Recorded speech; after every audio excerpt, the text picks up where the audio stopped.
TCU is reportedly targeting a wide receiver from Boise State that intends to enter the transfer portal.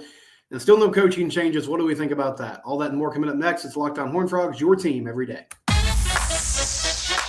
You are Locked On Horned Frogs, your daily podcast on the TCU Horned Frogs, part of the Locked On Podcast Network, your team every day.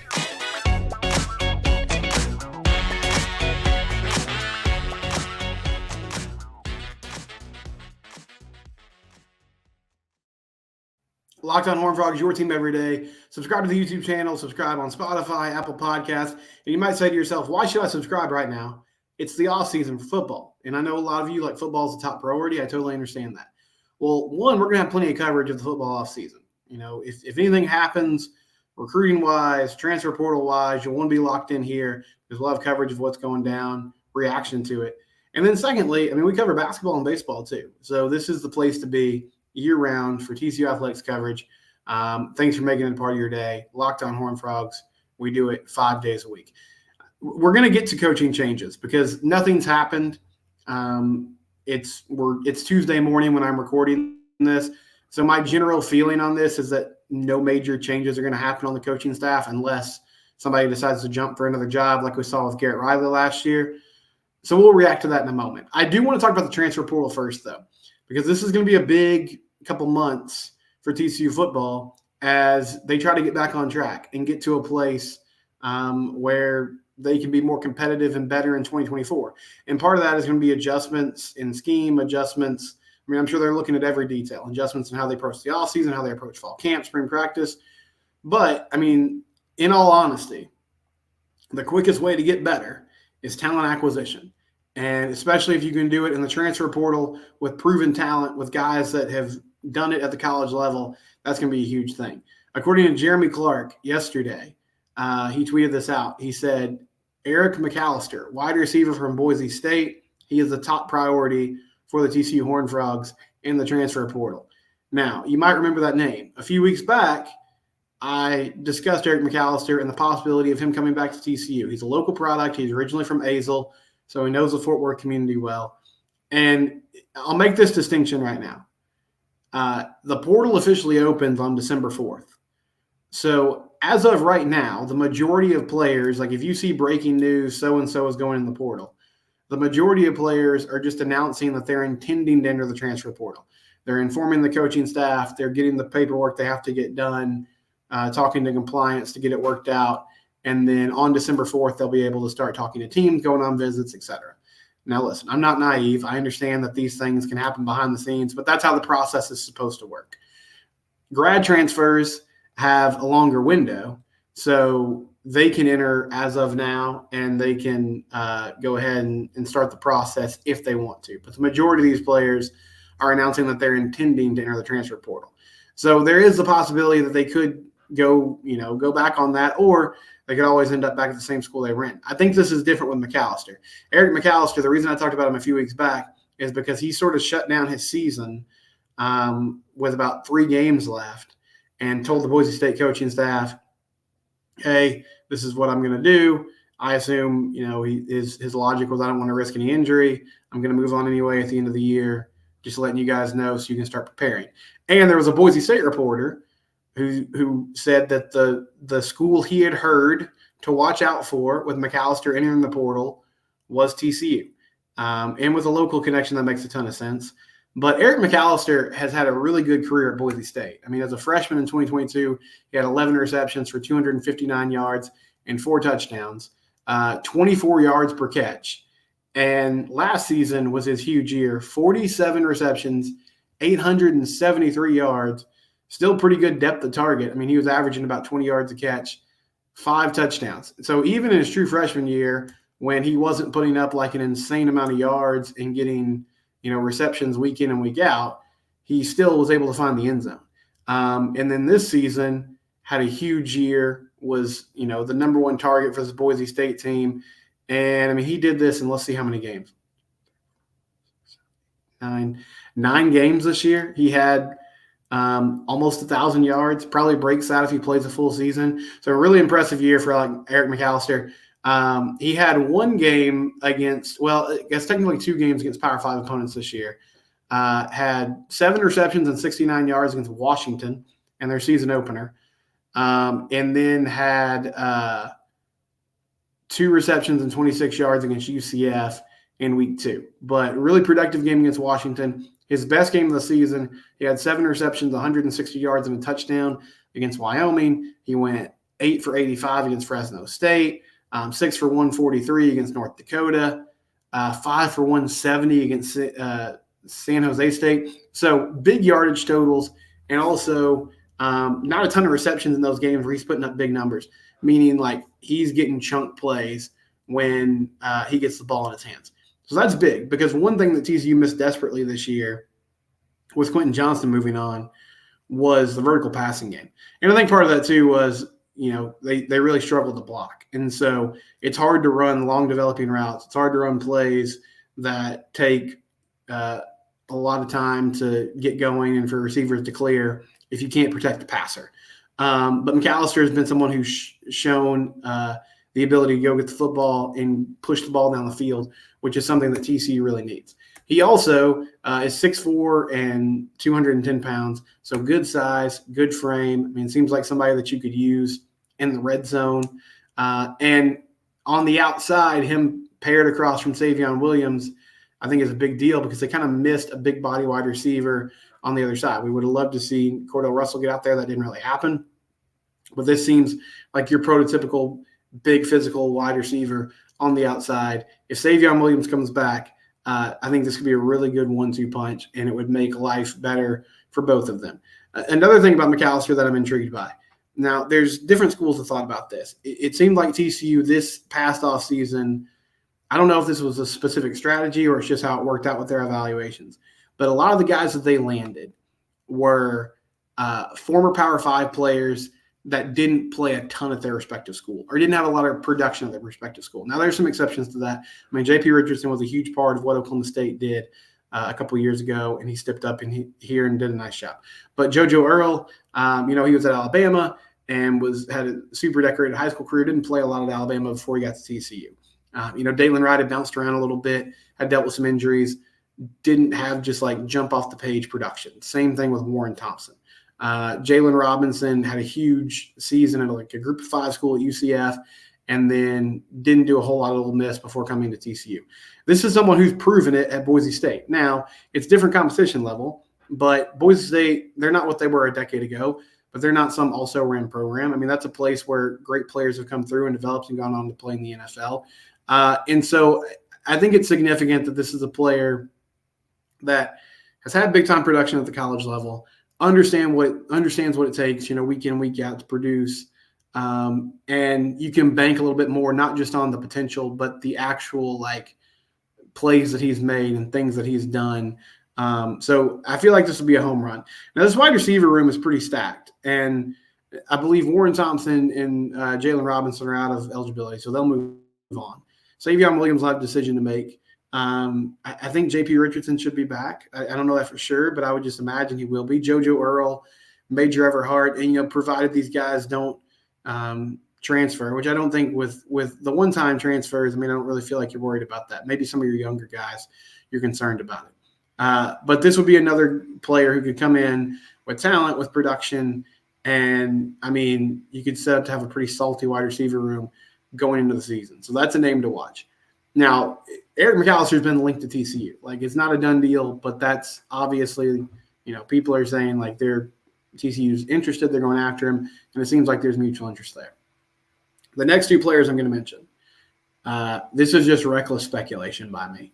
This is not me saying this is happening. It's just, hey, here's some interesting names that have hit the transfer portal. Would you as an audience be interested? Would the TCU coaching staff be interested? They're both at the quarterback position. And I talked about the quarterback situation for the Frogs, right? We don't know what Chandler Morris is going to do yet. Josh Hoover in a really good place. I imagine he'll stay. Did some really good things in the time that he got to play here and start over the last 6 games of the season. Blake Shapen at the portal yesterday for Baylor. Now, Baylor, they didn't fire Dave Aranda. They're kind of reworking their coordinator situation again. They're going to part ways with Jeff Grimes, their OC.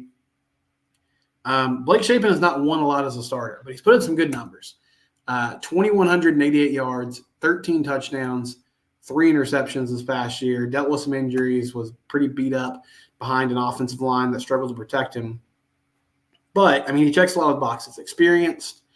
I don't know where his mindset is. I can imagine his mindset is he wants to start, right? It's an intriguing name, though. And obviously it's your biggest rival. I don't know how much interest there would be. But it's production. And Will Howard also at the portal, which Will Howard would bring a dual threat component to this offense if he were here that they didn't really have this season, especially once Chandler went down. Really productive, has some limitations as a passer. I think Josh Hoover's a better passer. I mean, I feel like both those guys, it would be really hard to convince them to come in because they're looking to go to a place where they can have one more year to start and be the dude. And I feel like Josh proved enough, during the season that he's at least going to be the guy to beat when fall camp starts. But these are the types of names you're going to see at the quarterback position. And this is the tough thing about, that spot is that you're having to sell to somebody, hey, there's opportunity here, but is there really? Tyler Van Dyke at Miami is another. The other thing about this is I'm imagining all these guys are going to command pretty big money. And you have to wonder to yourself, as TCU approaches this, I would hope the main priority is going to be offensive line. And it looks like, they want somebody to be in that receiver room, maybe opposite of Savion Williams. Maybe they go in the secondary. You got some young guys at safety, so this probably wouldn't be your first choice, but you're losing a lot at that position. And so you have to be wise about how you allocate those NIL funds. But those are just some of the quarterback names that are getting thrown out there as, the first few days of this process gets to trickle out. This is a fun time of year. It's going to be interesting to watch it. We'll have coverage of it as, the portal opens up on Monday, December 4th. And I think that Eric McAllister decision is going to happen pretty quickly. So we'll see where he goes next. When we come back, nothing has happened on the coaching front. It appears Sonny Dykes is probably going to run this thing back for next season. We'll talk about what that means next here on Locked On Horned Frogs. Anybody catch that amazing Bears-Vikings game last night? The Josh Dobbs era, it's been fun. It might have come to a magical end yesterday as the Vikings fell to the Bears 12-10. Justin Fields leads a late field goal drive to get Chicago the victory. You can bet on NFL games at FanDuel.com/lockedon. They have a really cool deal going on right now, $5 moneyline bet. So last night, if you were sitting there and you're like, man, the Vikings, they're not, they're on a nice little hot streak, but they're going to get upended on Monday Night Football. Then if you just put $5 down on the Bears on the money line, you would have got that right, and you would have gotten $150 in bonus bets. That's $150 of free money that you can play with at FanDuel.com/lockedon. They also have an app that's safe, secure, and very easy to use. FanDuel, they are the official betting partner of the National Football League, and they are also a sponsor here of the Locked On Network. We were talking about the transfer portal earlier. Everybody knows talent acquisition is the name of the game in college football. It's also a high-stakes wager for your small business, but it doesn't have to be if you use LinkedIn Jobs to put your job posting up. LinkedIn.com/lockedoncollege. You can post your job for free. They have a hashtag hiring frame that looks really good and sleek. Listen, LinkedIn is a place to go. If people need work, they're going to go to LinkedIn. That's where they're going to search for jobs.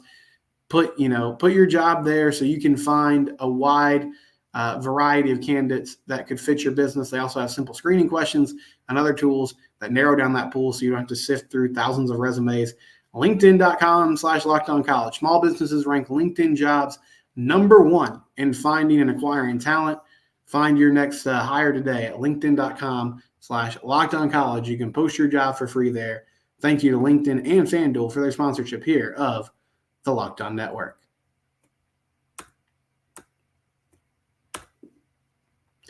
So, yeah, you're probably listening to this or watching this on Tuesday. I'm recording this on Tuesday morning.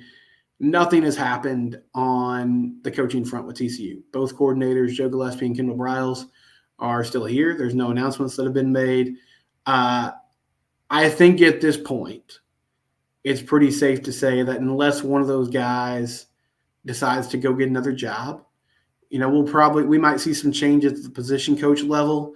But with early signing day coming up in less than a month, and just with everything that happens and how year-round college football is, I don't think Sonny Dykes is wasting any time here. It appears that they're going to stay the course and continue with this coaching staff and these coordinators for the time being.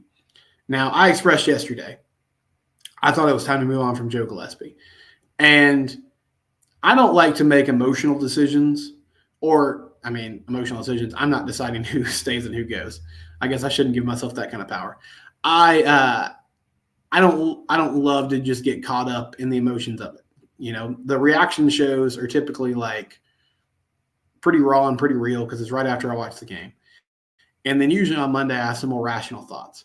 But even after a few days of thinking about it, I just couldn't get away from the fact that Oklahoma so thoroughly dominated them offensively, and that TCU had no answers for it. And that's been a pretty consistent theme over the past 2 years, that teams with good skilled players, good athletes that can isolate, their guys on our safeties and linebackers, and that have good quarterbacks that if given, all day to throw, can just pick apart defenses. They've just been outclassed time and time again. And so in my mind, it was time to make a change. Now, I will say, I think there's a couple in my mind, if I'm trying to project or analyze like what Sonny's thinking and what his perspective is, there's a few things that come to mind. Both of them to me are concerning. The first one is just kind of the age-old thought, and I think there's some wisdom here in the idea that continuity is helpful, right? College football teams, the majority of them, they are at their best at the top of a development cycle, meaning you get a recruiting class in, depending on how things shake out, maybe you have a young team, and in a few years you have an older team with a lot of juniors and seniors that are bought in, and that if they've been under the same coaching staff and coordinators for a few years, understand the system, don't have to think a lot when they make plays, they're just reading and reacting, especially on the defense side of the ball, then in theory you should get better. And so Joe Gillespie has now had, this will be his, this early signing day, I guess this will be his second recruiting class. He's kind of coached up and gotten signed. He's got some freshmen who will be sophomores next year, or redshirt freshmen next year, that have had a year in his system and that should have a better understanding of what they're going to do. My issue with that is, if you're excited about these young guys and you want to keep them in the fold, and it's easier to do that, you would assume, if you keep the same coach, and you would think that they would get better if they stay under the same coach, why were they not playing this year? And why, if you have a group that returned most of their starters from last season, now you missed some key pieces. You lose Travis Hodge-Tomlinson, you lose Dylan Horton, D. Winters. I mean, guys that made huge plays, right? But for the most part, got all your linebackers back, all your safeties back, got a few of your D linemen back from the previous season. I mean, this was supposed to be the year the defense took a step forward, and I think at best they plateaued, but I would say they took a step back because the lows are really low. And it's hard to think of where the highs were really high. A couple of years back, they had that great game against Texas. Didn't really have one of those this year. So it's hard to rationalize in my mind why you think the progress is going to be linear when it didn't go that way this season. And then, the only other thing I can really think about it is you just feel like with this offense and with the way you run things, with how fast you go and how committed you are to getting after it, from a pace perspective and from a tempo perspective, Joe Gillespie is okay living with that. He understands that his defense is probably going to give up some points because they're going to be on the field a lot. And maybe it's tough to attract like a lockdown defensive coordinator when you're an offensive coach that is committed to that. I don't love that mentality either, but those are some of the things that come to mind. Or schedule next year seems more manageable. But to me, like if you're trying to win a national championship, if you're trying to be in the college football playoff, those are not the thoughts you should be having. The only one I can really buy into is having exciting young players that Joe Gillespie recruited and thinking that they can develop and get better under him and wanting to give him the chance to do that. But, I mean, I think it's going to be a short leash with this defense next year. There's going to be a lot of scrutiny and pressure on them to play well. And I also just wonder, like, Sonny is a good football mind. And I don't think he's totally, like he's an offensive guy, but I don't think he's totally inept at understanding defensive philosophies. I hope this is happening, but are you sitting down with your defense coordinator and defensive staff and saying, okay, why are we so stubborn might be the wrong word, but it just appears this way from the outside. Why are we so hell-bent on playing conservatively, not bringing pressure, trying to just kind of keep things in front of us? Why is that not working? What are we going to do next season to get this to another level and to do this differently? And if you have a lot of new faces next season that are going to be starters, like, why do you think that's going to be an improvement? I mean, the talent level could improve, but is the processing and the understanding of the defense, is that going to improve? It's hard to say. So yeah, that's where I'm at. But I don't get the sense that anything is changing, because I feel like if it was going to go down, it would go down by now. But obviously I've been wrong before, and so there's always that option, and we'll see what happens over the next few days. When we come back, we'll get some audience reaction. Also, TCU basketball won yesterday. The men, they beat Houston Christian, formerly known as Houston Baptist. We'll talk about that next here on Locked On Horned Frogs. PrizePicks, I was talking about FanDuel earlier. That's just betting on games, betting on lines. But PrizePicks is really cool because it's daily fantasy games, and it's super simple. I mean, it's just essentially over-unders on, stat lines. You can do it for the NFL, the NBA. There's combo projections going on right now where you can select an NBA player and an NFL player and go on a combined over-under. That's really cool. PrizePicks.com/LockedOnCollege. First deposit. You make a first deposit of $20, they'll match it. They'll give you $20 free. They're going to match that up to $100. So they've got free money for you to play with at PrizePicks.com/LockedOnCollege. Use that code LockedOnCollege for a first deposit match of up to $100. Also download their app. You can play with celebrities. They have a lot of cool different games going on right now, different deals. They have a reboot policy, so if one of your players gets injured, you're not just automatically out of it. They're the only daily fantasy sports app that has that type of insurance. Locked On College is the promo code to get that $100 deposit match. PrizePicks.com/LockedOnCollege. We appreciate them and their sponsorship here of the Locked On Network. So a few of you had thoughts on yesterday's episode where we talked about really Joe Gillespie specifically. Mr. Doug said 6 wins over the last 15 games. No one on this coaching staff should be comfortable. I don't care what alignment they run. I just want it to be aggressive, attacking the quarterback. Yeah, I'm with you. I mean, there are people that are totally out on the 3-3-5, but there are teams that run the 3-3-5 successfully. I think it's more about the way that they're approaching it and the lack of aggressiveness that has to change, and we'll see if that happens going into next season. He also said 18% blitz rate, a 3-man front blitzing more than one as a regular 4-man rush. And he mentioned Auburn only rushing 2 on their last play and allowing Alabama to score on that 4th and 31, I think it was, 4th and goal from the 31 in the Iron Bowl. I mean, it's the age-old kind of conundrum for defense coordinators. Do you bring pressure and, isolate your players on an island and risk giving up big plays, or do you try to play conservatively? But the thing about playing conservatively, the double-edged sword there is it allows receivers time to find space. And, I mean, one thing that's been pretty obvious with this iteration of the defense that TCU is trying to run is teams are still finding matchup problems even with so many players in coverage. So I don't understand the apprehension to bring pressure when you're still giving up big plays, even though you're trying to prevent that, and that's, the one thing that you're hoping to do. Matt Clark said, I think we're suffering from the whiplash of going from one of the consistently best defenses in the Big 12 to one of the worst. And that trend started under Gary Patterson. I don't know how you stop this bleeding where the rules are against you and the head coach wants the offense to run at lightning speed, putting even more pressure on the defense, but it's no fun to watch. Yeah, that's a good point. I mean, the pace of this offense puts pressure on the defense, but I don't think that's changing because, I mean, all they talked about all offseason was how the tempo was what was going to make this thing go. And, I mean, they didn't change it throughout the year, even when they were going 3 and out. So maybe they make it. Maybe that's an adjustment. Maybe they do make an adjustment to the pace of this offense to give this defense more time. I feel like the key, Matt, is you got to get stops in the red zone. And TCU wasn't good at that this year. And then in the games where they really struggled, they were also giving up big plays. But like, you can be a team that doesn't have an amazing defense if you're able to lock down in scoring territory.